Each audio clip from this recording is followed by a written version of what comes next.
चलो ऐसे कि निशान बन जाए, करो ऐसे कि पहचान बन जाए। चलो ऐसे कि निशान बन जाए और करो ऐसे कि पहचान बन जाए। जिंदगी तो सभी जीते हैं, पर हम जिंदगी जिए ऐसे कि सबके लिए मिसाल बन जाए, सबके लिए मिसाल बन जाए। अपनी बात की शुरुआत एक प्यारी घटना से करना चाहूँगा। हो सकता है आपने ये घटना सुन रखी हो हमारे मुख से या गुरुदेव के मुख से, लेकिन जब जब इस घटना को हम सुनते हैं, बोलते हैं, पढ़ते हैं तो दिल आनंद विभोर हो जाता है। कहते हैं कि एक गांव में सेठ जी रहा करते थे, बड़े संपन्न सेठ जी थे, किसी बात की कमी नहीं थी, पूरा ठाट बाट लगा हुआ था, चारों तरफ ठाट बाट। बहुत बड़ा उनका बंगला बना हुआ था, बाहर 4-5 गाड़ियां खड़ी रहती थी, उनकी ऑफिसें थी, दुकानें थी, मॉल बने हुए थे, वेयर हाउस बने हुए थे, और सेठ जी का चारों तरफ नाम चलता था। सब लोग उनको घड़ी खम्मा घड़ी खम्मा घड़ी खम्मा, पधारो सेठ जी, पधारो सेठ जी, पधारो सेठ जी। जहां भी जाते उनकी वाह वाह होती थी। सेठ जी बड़े खुश, बड़े मस्त, बड़े प्रसन्न, बड़े आनंद से भरे हुए रहते थे और कहते थे और सोचते थे, देखो परमात्मा की कैसी कृपा है कि जीवन में ठाठ ही ठाठ लगा हुआ है, जीवन में ठाठ ही ठाठ लगा हुआ है, ऊपर टाट और नीचे ठाठ, बीच में सब सपाट। तो सेठ जी बड़े आनंद से अपनी जिंदगी जी रहे थे, लेकिन कहते हैं कि जिंदगी तो जिंदगी है, यहां पर सब दिन एक जैसे नहीं रहते हैं। कभी सुख के दिन आते हैं तो कभी दुख के दिन आते हैं, कभी धूप तो कभी छांव, कभी दिन तो कभी रात। जिंदगी में तो ये चलता ही रहता है, क्योंकि जिंदगी सदा एक जैसी नहीं रहती। जब ये धरती एक जैसी नहीं रहती, जब ये प्रकृति एक जैसी नहीं रहती, जब ये मौसम एक जैसा नहीं रहता, तो भला जिंदगी एक जैसे कैसे रह सकती है। जैसे प्रकृति पल पल बदलती रहती है, जैसे हमारा ये शरीर अंदर से पल पल बदलता रहता है, ठीक वैसे ही हमारा भाग्य भी पल पल बदलता रहता है। और कहते हैं कि सेठ जी की आंखों में दर्द हो गया, सेठ जी की आंखों में दर्द हो गया। और जब दर्द होता है तो हम क्या करते हैं, डॉक्टरों के पास जाते हैं, दवाई लेते हैं। तो सेठ जी डॉक्टरों के पास गए, अपनी आंखें चेक कराई आई स्पेशलिस्ट के पास, और डॉक्टर ने आंखों को देखा और कहा कि सेठ जी ये दवाई ले लीजिएगा, आपकी आंखों का दर्द दूर हो जाएगा। सेठ जी घर पर आ गए, दवाई ली, 5 दिन का कोर्स था, 5 दिन की दवाई ले ली, पता नहीं क्या हुआ, दवाई ली और दर्द और बढ़ गया। यानी कि दवाई ने रिएक्शन, दवाई का रिएक्शन हो गया, दर्द और बढ़ गया। सेठ जी बड़े परेशान, अब क्या करूं, अब क्या करूं, अब क्या करूं।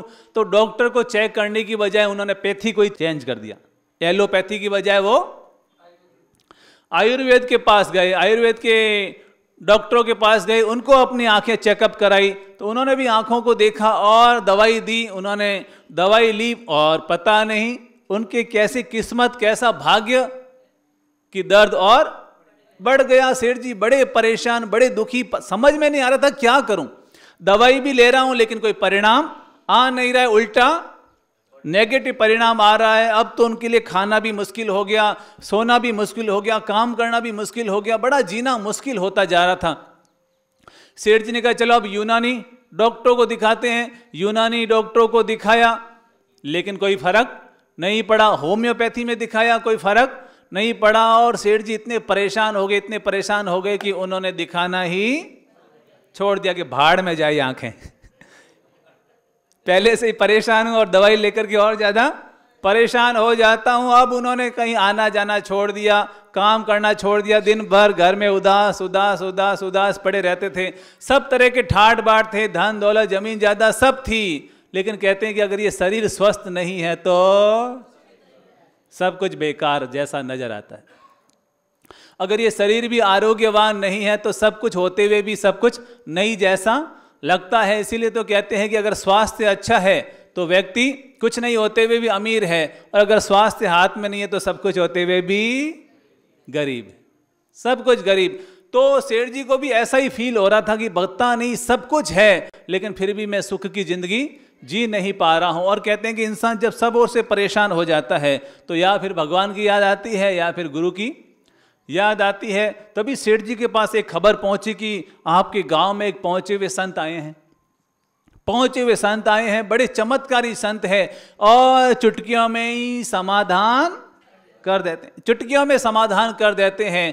तो अब सेठ जी परेशान तो थे ही, कोई समाधान उनको मिल नहीं रहा था। तो उन्होंने सोचा कि अब चलो संत के पास ही जाकर के आ जाते हैं, और कुछ नहीं तो उनके पास ही जाकर के आ जाते हैं। और कहते हैं कि सेठ जी बड़ी मुश्किल से वहाँ पर पहुँचे, उनका प्रवचन सत्संग सुना, और फिर उसके बाद लोग उनको आगे लेकर के आए कि ये हमारे गांव के सेठ जी है, लेकिन बड़े परेशान है, बड़े दुखी है।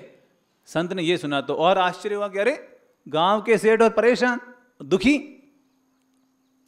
तो उन्होंने कहा बताओ भाई क्या बात है। तो सेठ जी ने कहा कि मैं अपनी आंखों के दर्द से बड़ा परेशान हूँ, ना मैं सुख से खा पाता हूँ, सो पाता हूँ, जी पाता हूँ, रह पाता हूँ। आप कोई समाधान करने की कृपा करें, कोई चमत्कार बताने की कृपा करें ताकि मुझे छुटकारा मिल जाए, मैं शांति से जिंदगी जी सकूं। तो संत ने कहा दरअसल बात यह है कि तुम्हारे पास माल तो बहुत है, लेकिन तुम माल केवल खुद के लिए उपयोग करते हो, दूसरों के लिए उपयोग नहीं करते हो।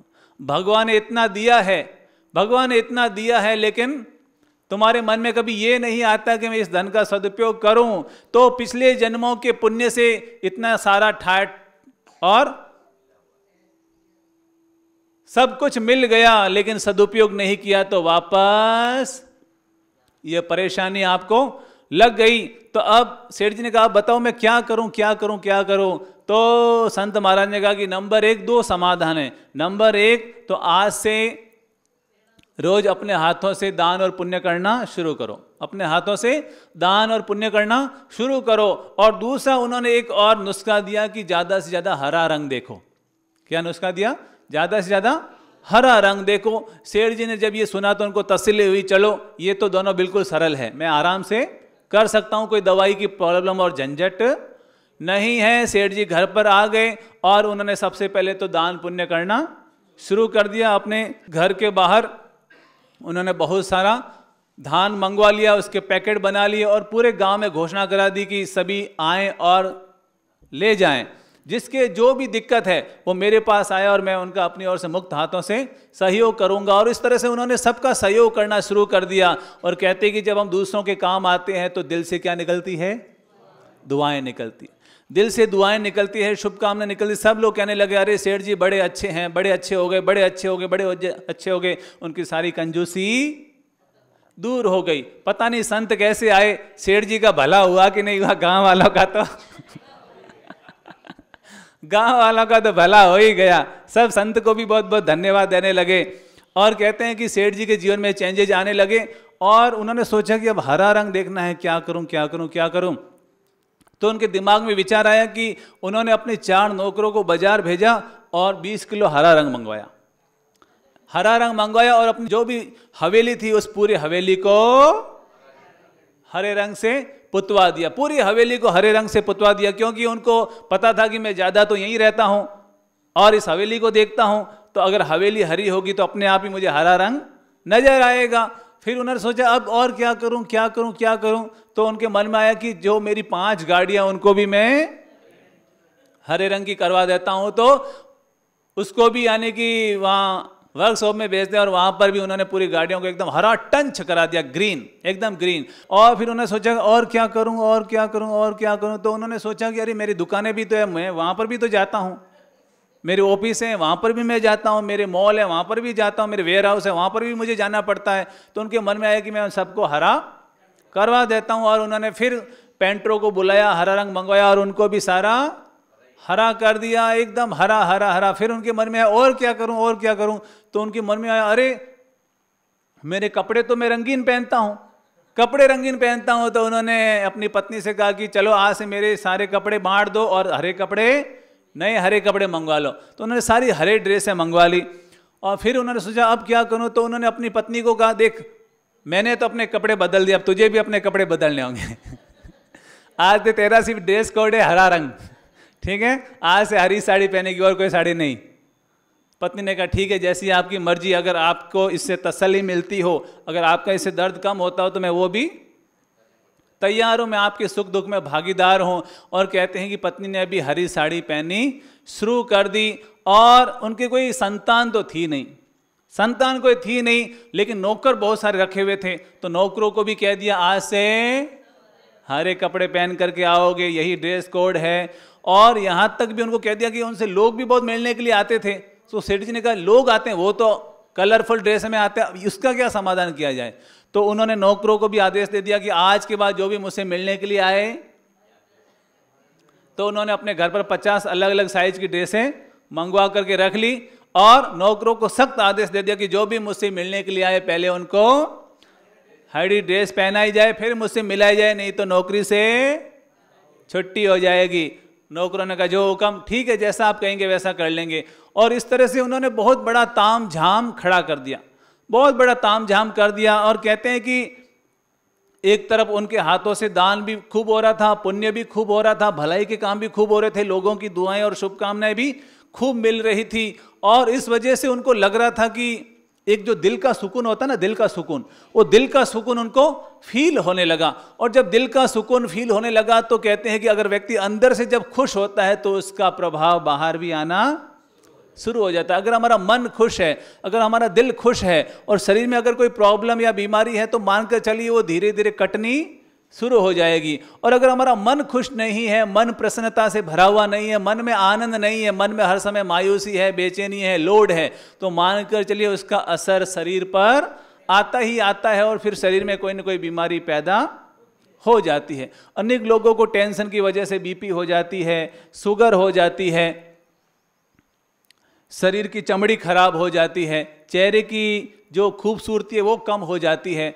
तो मानकर चलिए अगर भीतर में हम प्रसन्न हैं तो मानकर चलिए बाहर से भी हम आरोग्यवान बनने शुरू हो जाएंगे। तो जब सेठ जी को भीतर से खुशी और आनंद की अनुभूति होने लगी तो धीरे धीरे उसका प्रभाव उनके शरीर पर भी आने लगा। उनको लगा कि हाँ, अब मेरा दर्द कम हो रहा है, अब मेरा दर्द कम हो रहा है, अब मुझे यानी कि सोने में, काम करने में, आने जाने में तकलीफ कम होती जा रही है। और दरअसल हुआ ये कि लगभग 1 साल के बाद जो वो संत थे जिन्होंने नुस्खा दिया था वो तो दे करके चले गए थे अपनी आगे की यात्रा में। तो घूमते घूमते घूमते घूमते वापस उनका उसी गांव से गुजरना हुआ। तो साथ में जो भक्तगण थे उन्होंने कहा कि गुरुदेव, ये जो हवेली है ना, ये सेठ जी की हवेली, एक बार ये सेठ जी आपके सत्संग प्रवचन में आए थे, कुछ नुस्खा भी लेकर के गए थे, तो अगर आप आज्ञा दें तो सेठ जी को भी संदेशा करवा देते हैं। तो गुरुदेव ने कहा हाँ हाँ बिल्कुल संदेशा करवा लो, अपन जा ही रहे हैं, ऑन द वे है, तो उनको भी आशीर्वाद दे करके आ जाएंगे, हाल चाल पूछ करके आ जाएंगे, कुशल से पूछ करके आ जाएंगे। तो वो संत हवेली के अंदर घुस गए। जैसे ही अंदर घुसे तो सामने नौकर मिले, सेठ जी तो थे नहीं, नौकर थे। नौकरों ने गुरुजी को प्रणाम किया, कहा कि पधारो। तो गुरुजी ने कहा कि जाओ सेठ जी को कह करके आओ गुरु महाराज आए हैं। तो नौकरों को क्या आदेश था? हरे कपड़े पहनाने का आदेश था। तो उन्होंने कहा कि आप सेठ जी से तो मिल सकते हैं, आपका आदेश तो हम वहाँ पहुँचा सकते हैं, लेकिन पहले आपको हरे रंग के कपड़े पहनने होंगे, नहीं तो हाँ नौकरी का सवाल है, हमारी नौकरी से छुट्टी हो जाएगी। संत ने कहा कि अरे भाई, मैं तो सफ़ेद कपड़े पहनने वाला हूँ, कलरफुल वाले कपड़े नहीं पहनता हूँ, तो इसलिए तुम केवल सेठ जी को कह करके आ जाओ, बाकी सारा काम हो जाएगा। लेकिन नौकर मानने को तैयार हुए नहीं। उनको लगा कहीं कहीं गड़बड़ हो गई तो हमारे तो लेना देना पड़ जाएगा। तो फिर उधर संत भी मानने को तैयार नहीं हुए और इधर ये नौकर भी मानने को तैयार नहीं हुए। तो नौकरों ने सोचा अब क्या करें क्या करें क्या करें क्या करें क्या करें।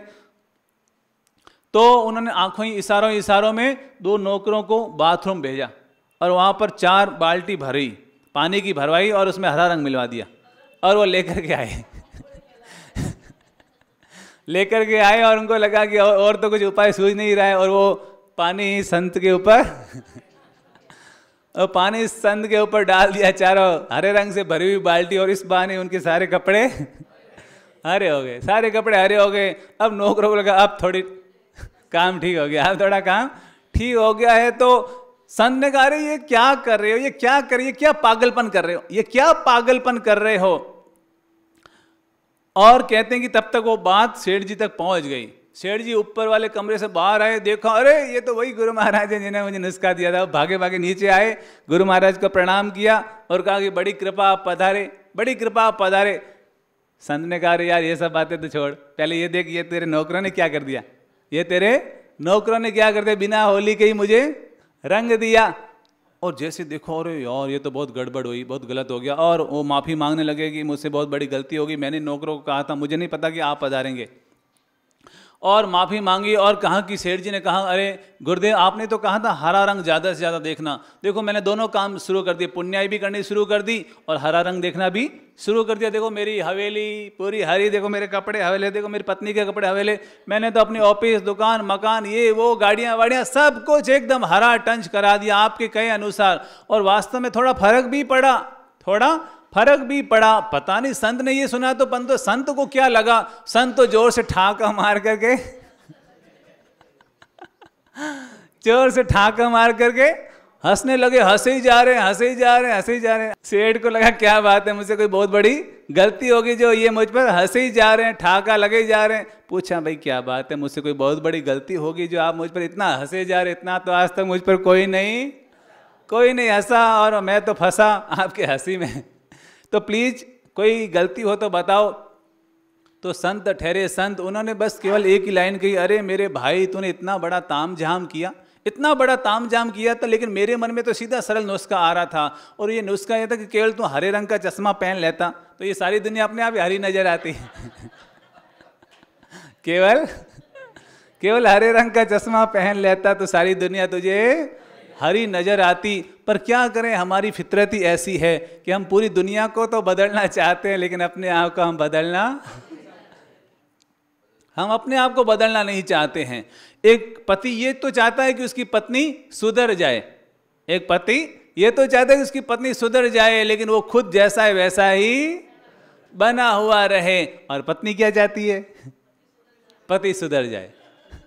पति चाहता है पत्नी सुधरे और पत्नी चाहती है पति सुधरे, और जीवन भर वो एक दूसरे के पीछे लगे हुए रहते हैं, जीवन भर एक दूसरे के पीछे लगे हुए रहते हैं, लेकिन सफल नहीं हो पाते। न पति सुधर पाता है न पत्नी सुधर पाती है, क्योंकि शुरुआत ही हमने गलत कर दी, शुरुआत ही हमने गलत कर दी। दूसरों को सुधारना बेकार है, खुद को सुधारना ही सबसे सही है, क्योंकि जब हम खुद को ठीक कर लेते हैं तो बाकी वाले अपने आप ही ठीक हो जाते हैं। इसलिए कहते हैं ना कि अगर नज़र अच्छी हो गई तो नज़ारे अपने आप ही अच्छे हो जाते हैं।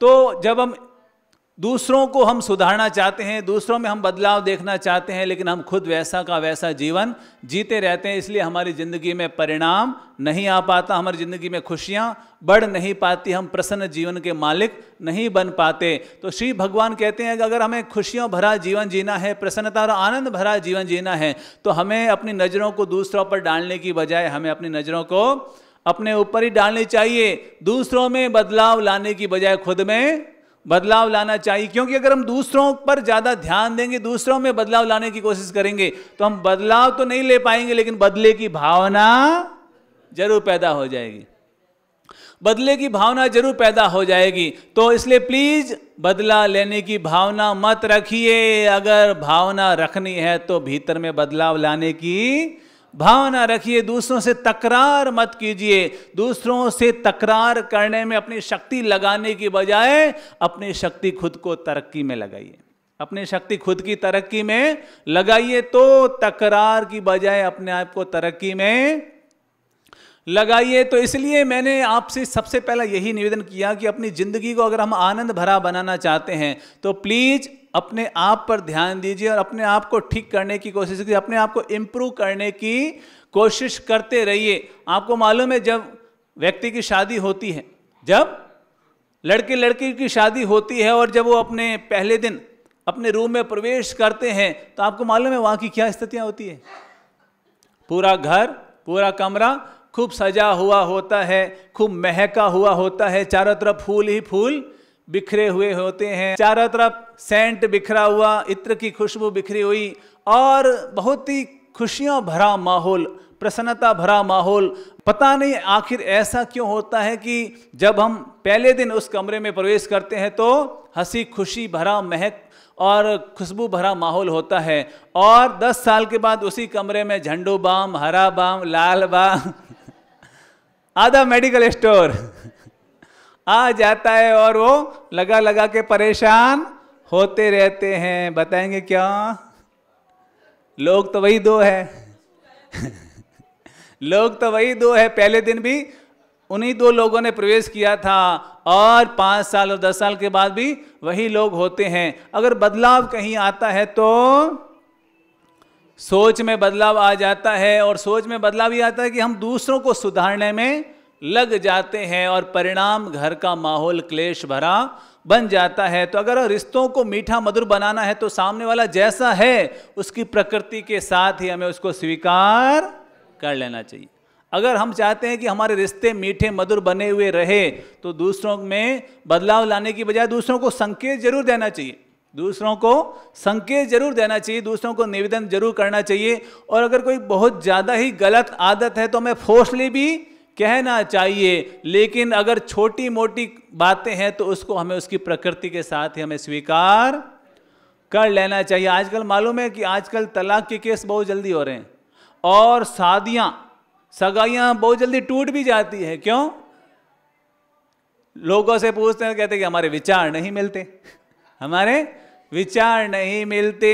अरे भाई, इस दुनिया में हर व्यक्ति यूनिक है, हर व्यक्ति के अपने विचार है, हर व्यक्ति की अपनी सोच है, अपना नज़रिया, अपना स्वभाव है। अगर हम ये सोचेंगे कि उसका नज़रिया और मेरा नज़रिया एक जैसा हो, उसके विचार मेरे विचार, उसका स्वभाव मेरा स्वभाव एक जैसा हो, तो ये तो संभव नहीं है। तो अगर रिश्तों को मीठा मधुर बनाना है तो सामने वाला जैसा है उसको प्रकृति के साथ ही हमें स्वीकार कर लेना चाहिए। नहीं तो क्या होगा मालूम है? नहीं तो क्या होगा? नहीं तो पति पत्नी एक दूसरे से कहेंगे, अरे यार मैं तुझसे दुखी, तुम मुझसे दुखी, तू मुझसे दुखी और मैं तुझसे दुखी, आओ चलें लगाएं छलांग, तू भी सुखी मैं भी सुखी।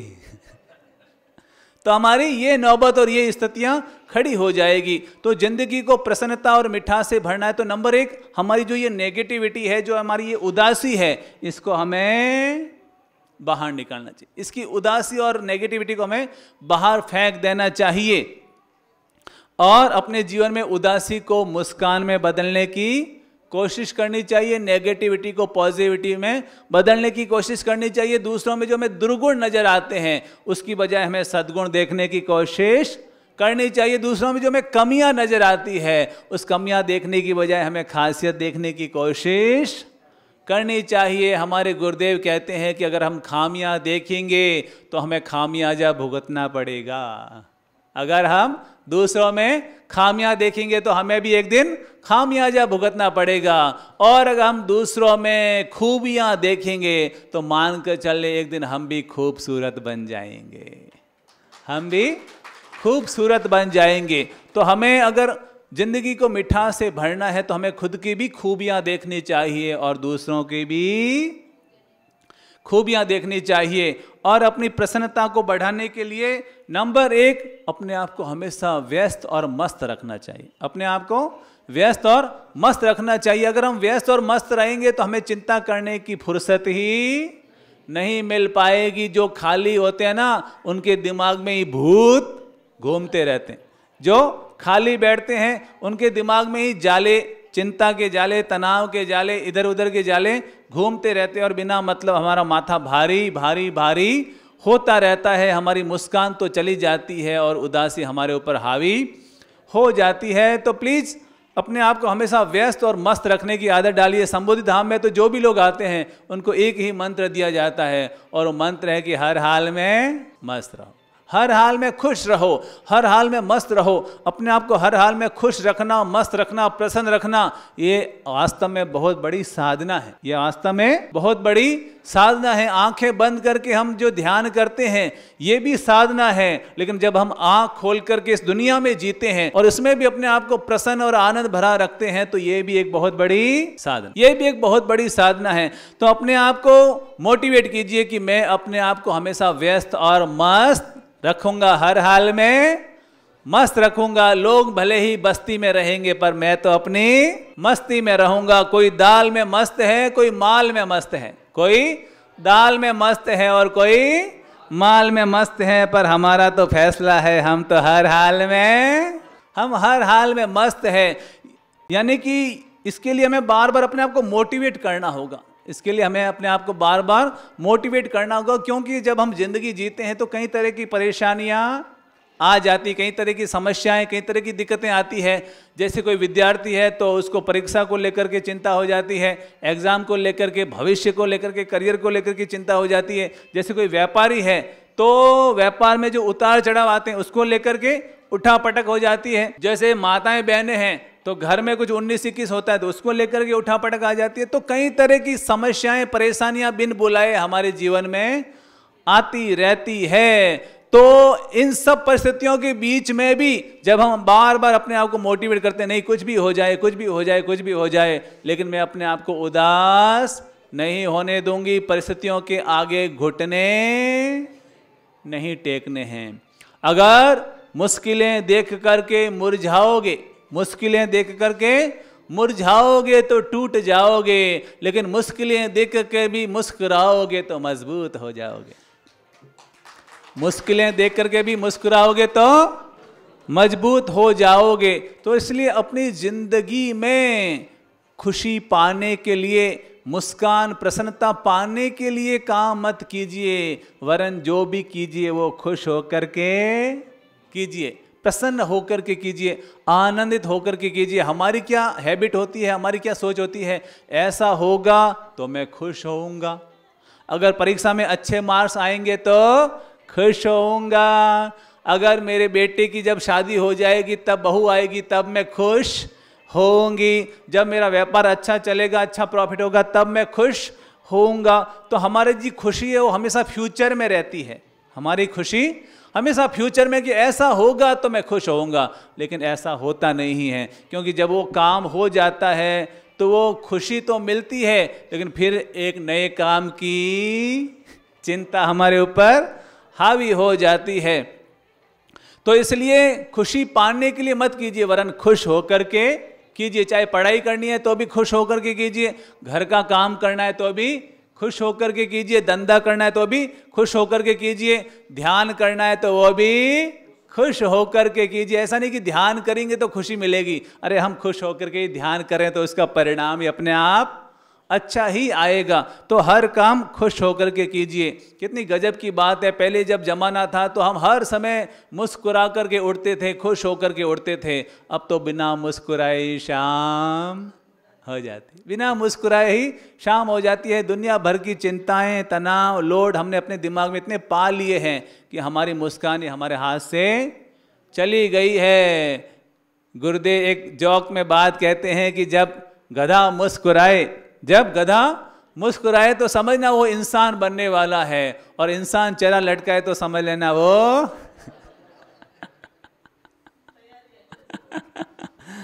तो प्लीज अपने आप को लटका लटका कर मत जिए, लटका लटका कर मत जिए। जब तक जिएंगे खुशी के साथ, प्रसन्नता के साथ, आनंद और अहोभाव के साथ जिंदगी जिएंगे, जीवन के हर पल का आनंद लेने की कोशिश करेंगे, जीवन के हर पल का आनंद लेंगे, हर पल का, हर क्षण का। Enjoy every moment, enjoy your self. अगर आप जिंदगी में एंजॉय करते रहेंगे, आनंद से भरे हुए रहेंगे, तो याद रखना जो लोग जीवन के पल पल का एंजॉय करते हैं उनको बूढ़ा में कभी एंजियोग्राफी कराने की नौबत नहीं आती है। बूढ़ापे में कभी एंजियोग्राफी कराने की नौबत ही नहीं आएगी। आपका दिल हमेशा खुश रहेगा, मस्त रहेगा, हमेशा अच्छी तरह से धड़कता रहेगा, अच्छी तरह से काम करता रहेगा। और लोड लेते रहोगे तो धीरे धीरे उसका लोड दिल पर आएगा, और दिल बेचारा काम करते करते जाम हो जाएगा, जाम हो जाएगा। तो इसलिए प्लीज नंबर 1 फैसला क्या है, हम हर हाल में खुश रहेंगे, प्रसन्न रहेंगे। नंबर 2 हर काम खुश होकर के करेंगे। नंबर 3 दूसरों से तुलना नहीं करेंगे। हमारी एक बुरी आदत होती है दूसरों से तुलना करने की, दूसरों से तुलना करने, कंपेयर करने की। अरे यार वो तो इतना सुंदर है, मैं तो हूँ नहीं। अरे यार उसके पास इतना बड़ा मकान है, मेरे पास है नहीं। अरे यार उसके पास इतनी बड़ी गाड़ी है, मेरे पास तो है नहीं। अरे यार वो दिमाग में इतना तेज है, मेरा तो इतना दिमाग है ही नहीं। अरे यार उसके पास ये है, मेरे पास तो ये है नहीं। अरे यार उसके पास तो 10,000 की साड़ी है, मेरे पास तो हम तुलना करके करके करके करके हम अपने आप को मायूस करते रहते हैं। मालूम है हम दुखी क्यों? क्योंकि हमारा पड़ोसी सुखी क्यों। हम दुखी क्यों? हमारा पड़ोसी सुखी क्यों, सबको एक ही गिला है, सबको एक ही गिला है, अरे यार मुझे तो बहुत कम मिला है। सबको एक ही गिला है, मुझे यार बहुत कम मिला है। लेकिन याद रखिए, हमें जो मिला है वो हमारे भाग्य से ज्यादा, हमें जो मिला है वो हमारे भाग्य से ज्यादा मिला है। तो अपने भाग्य की हमेशा सराहना कीजिए, उसको कभी कोसने की आदत मत रखिए। अगर आप भाग्य को कोसेंगे तो भाग्य और डूब जाएगा, और भाग्य को आप सराहते रहेंगे तो भाग्य और शिखर पर पहुंच जाएगा। तो इसलिए अपनी जिंदगी में जो है उसका आनंद लो, जो हमारे पास है उसका आप तभी आनंद ले सकेंगे। जो आपके पास नहीं है, जब आप उसकी चिंता करना छोड़ दोगे, जो आपके पास नहीं है जब आप उसकी चिंता करना छोड़ दोगे, तो जो आपके पास है आप उसका आनंद लेने में सफल हो जाओगे। तो प्लीज अपने जीवन में जो भी हमसे आगे बढ़े हुए लोग हैं उनसे ईर्ष्या मत कीजिए, वरन उनसे अपने आप को मोटिवेट करने की कोशिश कीजिए, अपने आप को प्रेरित करने की कोशिश कीजिए। और अगर कोई हमसे छोटा है, कोई हमसे छोटा है, तो प्लीज उसका मजाक मत उड़ाइए, वरन उसका मनोबल बढ़ाने की कोशिश कीजिए, उसका मनोबल बढ़ाने की। जो हमसे आगे बढ़े हुए हैं उनसे तो हमें सीखना है, लेकिन जो हमसे पीछे हैं उनका मनोबल तोड़ने के बजाय हमें उनका मनोबल बढ़ाने की कोशिश करनी है। तो अगर हम इस पॉजिटिविटी के साथ अपनी ज़िंदगी जीते हैं तो मानकर चलिए हमारे भीतर में हमेशा प्रसन्नता, मुस्कान, आनंद हमेशा बना हुआ रहेगा, बड़ा हुआ रहेगा, हमेशा आनंद और प्रसन्नता बड़ी हुई रहेगी। अपनी बात की पूर्णाहुति एक बहुत प्यारी घटना से करना चाहूँगा। क्या मुंबई की घटना है, जब हमारा मुंबई में चातुर्मास था तो गुरुदेव के मुख से ही मैंने ये घटना सुनी है कि एक बहन रोज़ हमारे पास आती थी और वो धर्म के पाठ सीखती थी, जीवन जीने की कला सीखती थी। तो जब वो आती थी तो उसके साथ में एक बड़ा मोबाइल भी था, बहुत महंगा मोबाइल, बहुत महंगा मोबाइल। तो मोबाइल तो रखती सो रखती, लेकिन उस मोबाइल के कवर में वो इतनी बड़ी गड्डी भी वो उस मोबाइल के कवर में रखती। तो गुरुजी ने कहा, अरे आप यहाँ पर आते हैं तो कम से कम ये मोबाइल लाते हैं, ये तो ठीक है, लेकिन ये गड्डी मत लाया करो साथ में कवर में, कभी मोबाइल खो गया तो ये भी साथ में, रुपये भी साथ में चले जाएंगे, रुपये भी साथ में चले जाएंगे। उस बहन ने कहा, अरे महाराज साहब, मैं रुपयों को अलग से संभालूं, मोबाइल को अलग से संभालूं, पर्स को अलग से संभालूं, ये मुझसे नहीं होता। जाएंगे तो जाएंगे, फिर नए आएंगे, पति की कमाई है। और एक दिन वो बहन हमारे पास आई, बड़ी चहकती हुई, बड़ी महकती हुई, गुरुजी मजा आ गया, मजा आ गया, मजा आ गया। पूछा क्या हुआ? कि मेरा मोबाइल खो गया। तो इसमें भाई मुस्कुराने हंसने की क्या बात है? तो गुरुजी आपने कल टोका था, और पता नहीं रात को मुझे क्या सद्बुद्धि आई, मैंने वो नोट की गड्डी बाहर निकाल के रख दी। गुरुजी मोबाइल तो चला गया, लेकिन मेरे 80,000 रुपये बच गए। तो अब दो चीजें हुई, एक चीज तो चली गई और एक चीज बच गई। तो जो चली गई आप उसका रोना भी रो सकते हैं, लेकिन जो बच गई उसका आप आनंद भी उठा सकते हैं। तो ये अब आपके हाथ में है कि जो हमारे पास नहीं है या फिर जो चला गया उसका हम रोना रोते रहें, या फिर जो हमारे पास है उसका हम आनंद लेते रहें। तो जिंदगी का आनंद लेना है तो इसका यही मंत्र है कि जो है उसका स्वागत करो, उसका आनंद लो, जो नहीं है उसकी चिंता मत करो, प्रयास और पुरुषार्थ करते रहो। तो जो आज नहीं है हो सकता है वो कल हमारे पास आ जाएगा, लेकिन ऐसा ना हो कि जो नहीं है उसके चक्कर में जो है हम उसका भी आनंद लेने से वंचित रह जाए। तो इस तरह से हम अपनी ज़िंदगी को आनंद और प्रसन्नता के साथ जीने का लक्ष्य बनाते हैं तो मान कर चलिए हमारी ज़िंदगी बहुत आसान आसान आसान होती चली जाएगी।